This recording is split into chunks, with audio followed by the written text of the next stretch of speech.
ছাপ্পান্নটি জাতিগোষ্ঠীর প্রায় ১৫০ কোটি মানুষের বৈচিত্র্যপূর্ণ সংস্কৃতির দেশ চীন।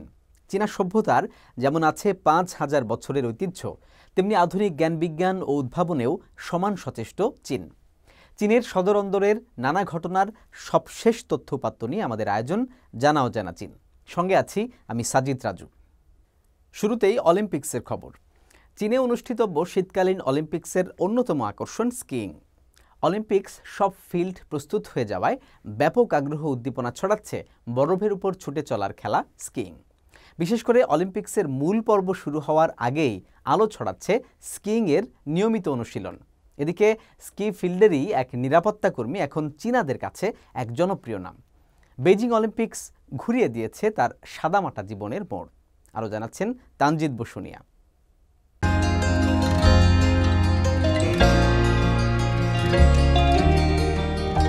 দুই পায়ের স্কির উপর ভর করে বরফের সমুদ্রে নিরন্তর ছুটে চলা,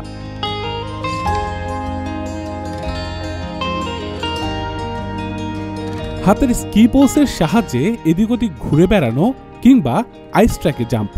স্কিইংকে তাই মজা করে তুলনা করা হয় বরফের রাজ্যে উড়ে বেড়ানোর সঙ্গে।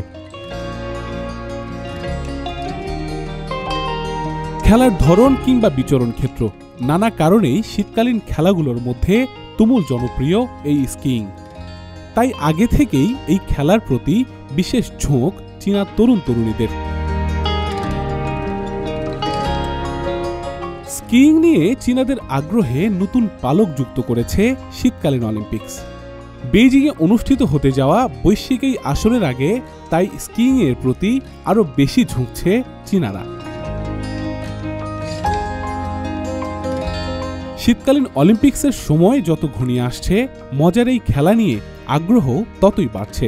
অল্প বয়সের স্কুল শিক্ষার্থী থেকে শুরু করে বয়োবৃদ্ধ নানা বয়সের মানুষের আনাগোনায় প্রাণবন্ত হয়ে উঠেছে চীনের প্রতিটি স্কি ফিল্ড। সকাল থেকে শুরু করে রাত অবধি চলছে প্রস্তুতি। উইগুর স্বায়ত্তশাসিত অঞ্চল সিনচিয়াং থেকে শুরু করে হেইলংচিয়াং, স্কিইং এর মুগ্ধতা ছড়িয়ে পড়েছে চীনের বিভিন্ন প্রদেশে।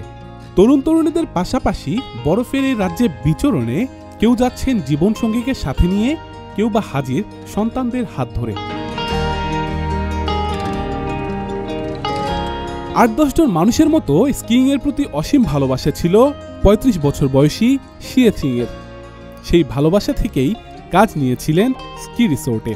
স্কিইং রিসোর্টের নিরাপত্তা দিয়েই জীবনের বাকি অধ্যায় শেষ করার কথা ছিল তার। কিন্তু শিয়েথিং এর এই জীবনে হঠাৎ এসেছে আমূল পরিবর্তন। শিয়েথিং এর সাদামাটা জীবনের মোড় ঘুরিয়ে দিয়েছে আসন্ন বেইজিং অলিম্পিক্স। এই নিরাপত্তা কর্মীকেই এখন এক নামে চেনে পুরো চীন। আসন্ন বেইজিং অলিম্পিক্সে চীনের জাতীয় রেফারি হিসেবে মাঠে থাকবেন তিনি। শত সহস্র মানুষের জীবনের মোড় ঘুরিয়ে দেয়া অলিম্পিক্সের আসর বসবে আগামী বছরের ফেব্রুয়ারি মাসে। বৈশ্বিক এই আসর সাফল্যমণ্ডিত করতে আয়োজন ও আগ্রহে কোনো কমতি রাখছে না চীনারা। তানজিদ বসুনিয়া, সিএমজি বাংলা।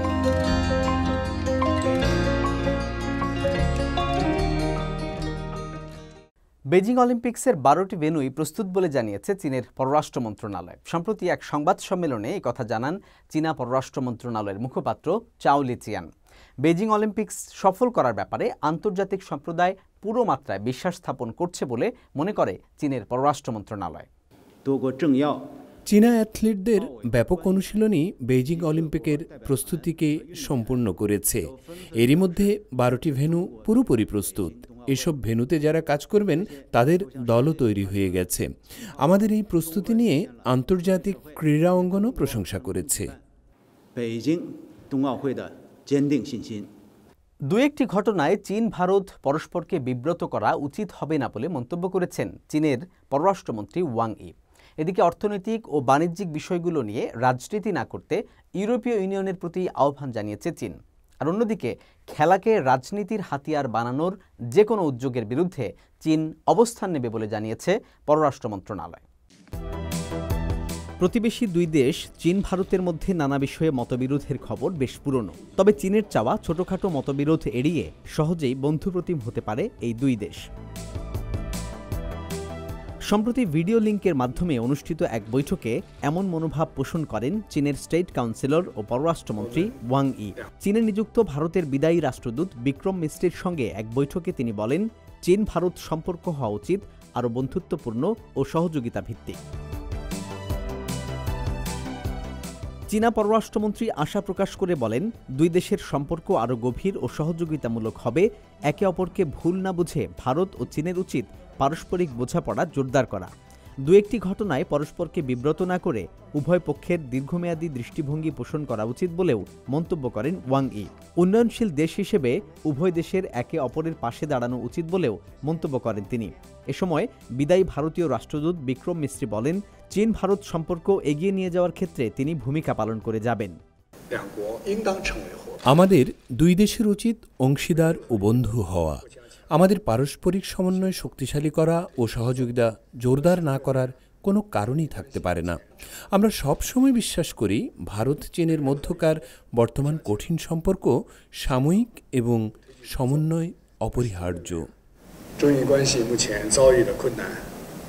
এদিকে সারা বিশ্বের সব প্রতিষ্ঠানের জন্য পক্ষপাতহীন, স্বচ্ছ ও মুক্ত পরিবেশে ব্যবসা পরিচালনা করার পরিবেশ তৈরি করতে ইউরোপীয় ইউনিয়নের প্রতি আহ্বান জানিয়েছে চীন। একই সঙ্গে অর্থনৈতিক ও বাণিজ্যিক বিষয়গুলো নিয়ে রাজনীতি না করারও আহ্বান জানানো হয় বেইজিংয়ের পক্ষ থেকে।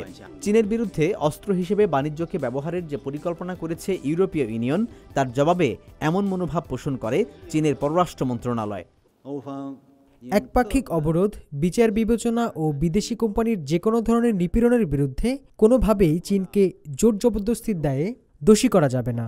চীন সবসময় শান্তিপূর্ণ উন্নয়নে বিশ্বাসী এবং বিশ্ব বাণিজ্য সংস্থার নীতি অনুযায়ী ব্যবসা পরিচালনা করতে বদ্ধপরিকর। অন্যদিকে অলিম্পিক্সকে সামনে রেখে বয়কটের নামে কিছু রাজনীতিবিদ যে স্বার্থপর তৎপরতা শুরু করেছেন তারও বিরোধিতা করেছে বেইজিং। সম্প্রতি এক সংবাদ সম্মেলনে চীনের পররাষ্ট্র মন্ত্রণালয়ের মুখপাত্র বলেন, যারা এটা করছেন তারা না এলে অলিম্পিক্সের কোনো ক্ষতিই হবে না। সাজিদ রাজু, সিএমজি বাংলা। 7 ঘন্টার পথ যেতে এখন সময় লাগবে মাত্র 2 ঘন্টা। চীনের কানচৌ সেনচেন রেলপথে যুক্ত হল হাই স্পিড রেল। গেল সপ্তাহ হয়ে গেল এই পথে ট্রেনের পরীক্ষামূলক যাত্রা। চীনা কর্তৃপক্ষ বলছে, আগামী বছরের শুরুর দিকেই যাত্রীরা উপভোগ করতে পারবে এই ভ্রমণ। হোসনে মোবারক সৌরভের প্রতিবেদন। পূর্ব চীনের কানচৌ শহর থেকে দক্ষিণ চীনের শেনচেন শহর দূরত্ব প্রায় 450 কিলোমিটার। দীর্ঘ এই পথযাত্রার নির্ভরতার অবলম্বন রেলপথ।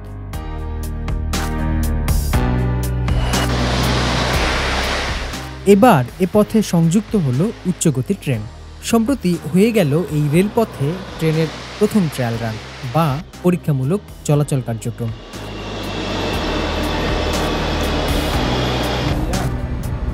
চীনা রেলওয়ে কর্তৃপক্ষ বলছে, 436.37 কিলোমিটারের এই পথ চলতে আগে যেখানে সময় লাগত 7 ঘন্টা, এখন এ পথ পাড়ি দেওয়া যাবে মাত্র 2 ঘন্টায়।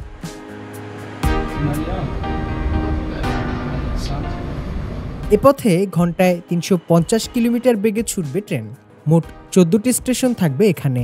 চলতি বছরের ডিসেম্বরেই সব প্রস্তুতি সম্পূর্ণ করে জনসাধারণের জন্য উন্মুক্ত করে দেয়া হবে বলে আশাবাদী কর্তৃপক্ষ। ট্রায়াল রান চলাকালীন আমরা অপারেটিং পদ্ধতি, অপারেশনের মান অনুযায়ী ট্রেন পরিচালনা ও গ্রাহক পরিষেবাগুলো পরিচালনা করেছি। স্টেশনের স্টাফদের প্রোটোকল সহ অভ্যর্থনা ও টিকিট চেকিং পদ্ধতি সবকিছু আমরা পরীক্ষা করে দেখেছি। Ganzhou Shenzhen high speed railway হচ্ছে পরিকল্পিত Beijing Hong Kong high speed railway রুটের একটি গুরুত্বপূর্ণ অংশ। এর মাধ্যমে হংকংকে রাজধানী বেইজিং এর সাথে সরাসরি সংযুক্ত করার পদক্ষেপ আরও এগিয়ে গেল।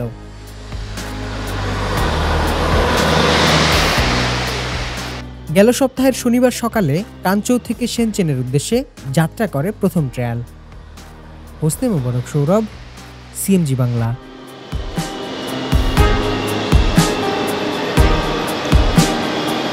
2021 সালে কেবল কোয়াংচু বাইয়ুন আন্তর্জাতিক বিমানবন্দর ব্যবহার করে ই-কমার্স খাতের বৈদেশিক বাণিজ্য 100 বিলিয়ন ইউয়ান ছাড়িয়েছে বলে জানিয়েছে চীন।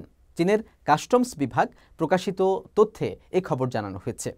কাস্টমস প্রকাশিত তথ্যে দেখা যায় দক্ষিণ চীনের এই স্বনামধন্য এয়ার হাব দিয়ে আমদানি রপ্তানি প্রক্রিয়াকরণের মূল্য ছাড়িয়েছে 100 বিলিয়ন ইউয়ান বা 15.68 বিলিয়ন মার্কিন ডলার। কোয়াংচু বিমানবন্দর কাস্টমস কর্তৃপক্ষ বলছে, দেশের অন্যান্য বিমানবন্দরের সঙ্গে প্রতিযোগিতা করে পণ্য আমদানি রপ্তানির ক্ষেত্রে তারা 1 নম্বর অবস্থানে আছে। আরও খবর নিয়ে ফিরছি একটা ছোট্ট বিরতির পর, আমাদের সঙ্গেই থাকুন।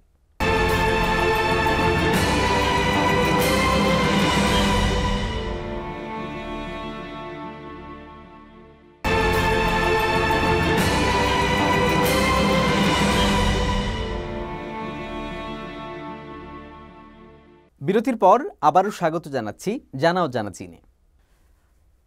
দুই রাষ্ট্রের প্রতিনিধি হলেও রাজনীতিকে ছাপিয়ে বিশ্বের উন্নয়ন ভাবনা ও শান্তি সুরক্ষায় যেন একই ভুবনের বাসিন্দা। বলছি সাবেক ফরাসি প্রধানমন্ত্রী অ্যান মরি প্যারিয়ের কথা। চীনা প্রেসিডেন্ট শি জিনপিংয়ের সঙ্গে তার নানা কার্যক্রমের অভিজ্ঞতা বর্ণনা করেছেন এই তুখোড় রাজনীতিবিদ। দেখুন আমার তৈরি করা একটি প্রতিবেদন। সবাইকে চীনা নববর্ষের শুভেচ্ছা। সবার সুস্থতা কামনা করছি। শুভ নববর্ষ। বলছিলেন সাবেক ফরাসি প্রধানমন্ত্রী অ্যান মরি প্যারিয়ে। চীনাদের নিকট কনফুসিয়াস ও লাওচি বুদ্ধিমত্তার প্রতীক, কারণ তারা বুদ্ধিকে বীরত্ব মনে করে।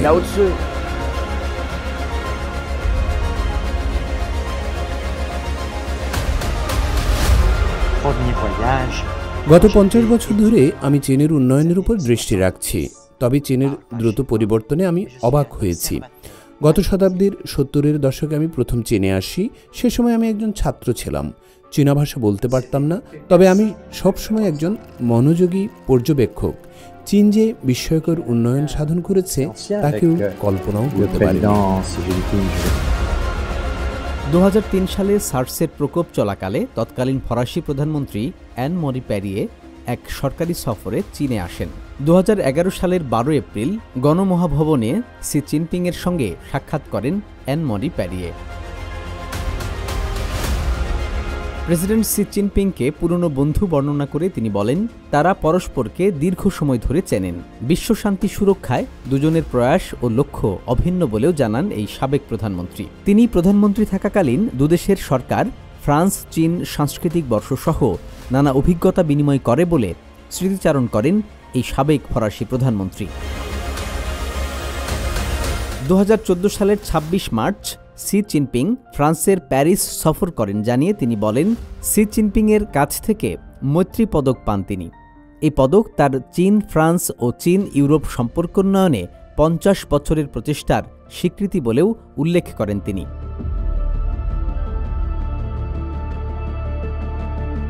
নিজের অভিজ্ঞতা বর্ণনা করে তিনি বলেন, প্রেসিডেন্ট শি জিনপিং লোকজনের সঙ্গে খুব সহজে মেশেন ও কথাবার্তা বলেন।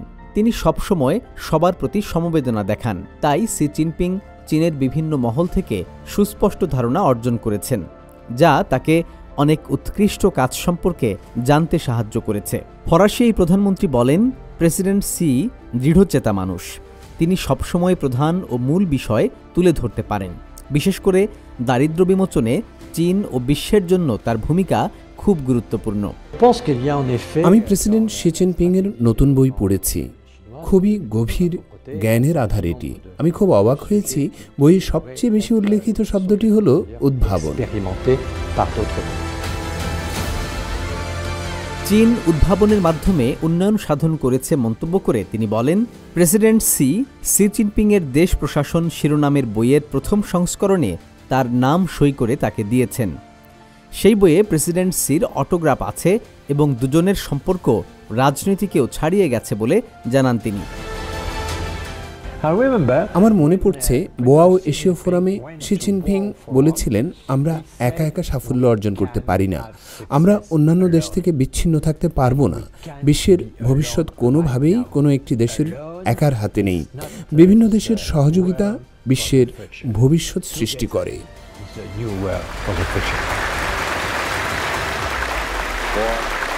我提出“一带一路”倡议，就是要实现共赢共享发展。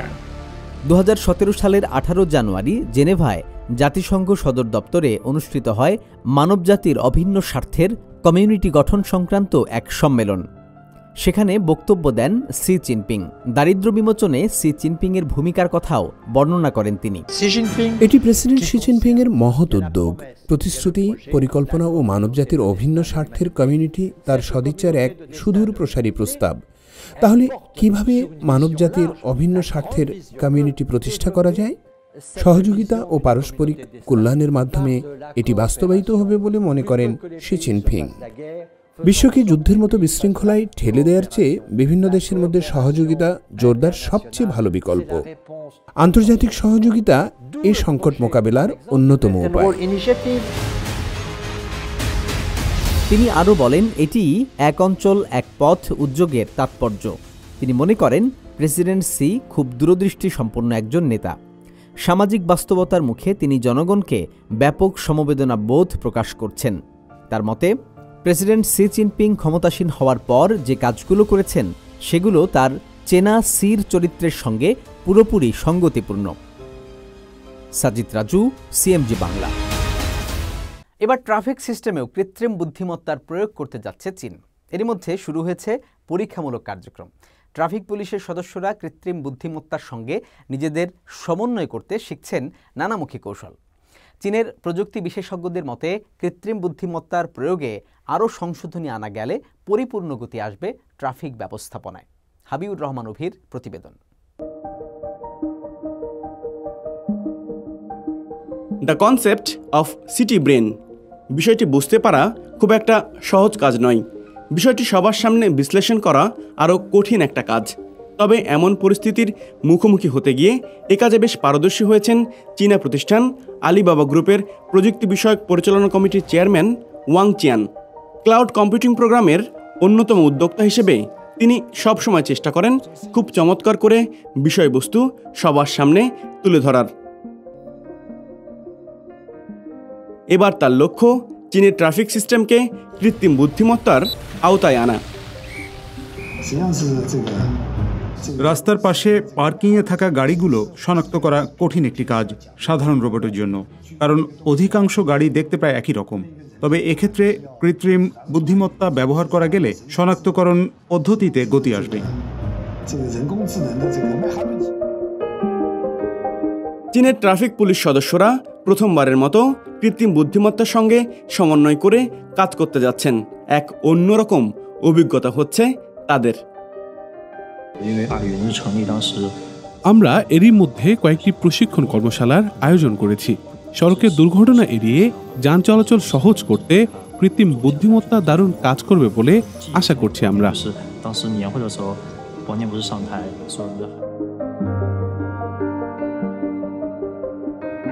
প্রযুক্তিবিদরা বলছেন ট্রাফিক সিস্টেমে কৃত্রিম বুদ্ধিমত্তার প্রয়োগ শুরু হলো মাত্র।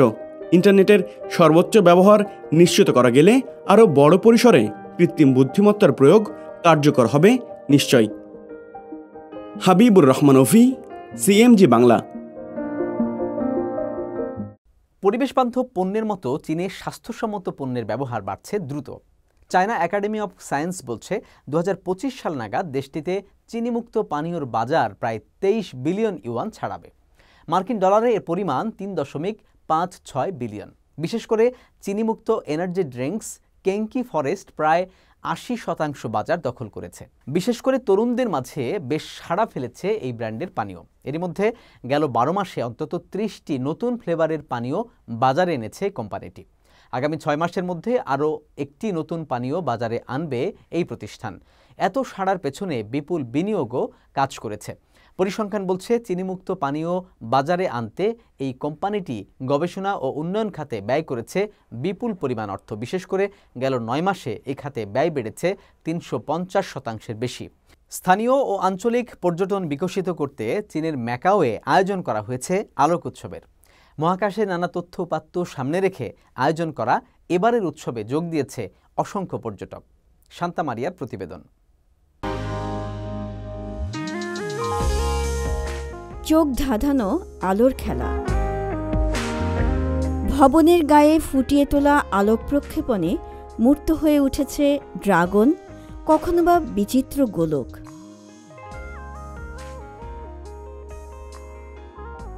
এমনি আলোর খেলায় দর্শক মাতাচ্ছে ম্যাকাও লাইট ফেস্টিভ্যাল। 6 ডিসেম্বর চীনের ম্যাকাওতে শুরু হয় এই আলোক উৎসব। সৃজনশীলতার নানা কৌশলে ফুটে ওঠে আলোর আরও নানা প্রতিকৃতি। এসব দেখে মুগ্ধ দর্শক। হট এয়ার বেলুনের দৃশ্যটি আমার সবচেয়ে ভালো লেগেছে, বিশেষ করে যখন আকাশে বেলুনের ছবিটি ফুটে ওঠে।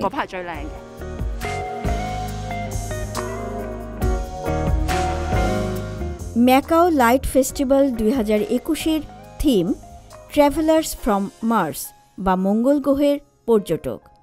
প্রযুক্তির অবাক করা সব কৌশল ব্যবহার করে ফুটিয়ে তোলা হয় আলোর স্পেসশিপ, নক্ষত্রপুঞ্জসহ নানা রকম অবয়ব। ব্যবহার করা হয় ড্রোন প্রযুক্তিও।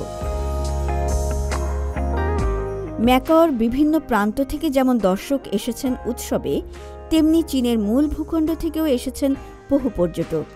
আয়োজকরা জানান, পর্যটন উৎসাহিত করাই উৎসবের মূল লক্ষ্য। আমরা এমন কিছু ইভেন্ট রেখেছি যেখানে স্থানীয় অধিবাসী ও পর্যটকরা আকৃষ্ট হবে।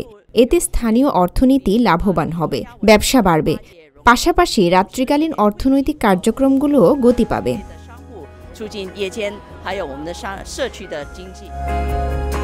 ম্যাকাওর এই দৃষ্টিনন্দন আলোর উৎসব চলবে 2022 সালের 2রা জানুয়ারি পর্যন্ত। শান্তা মারিয়া, সিএমজি বাংলা।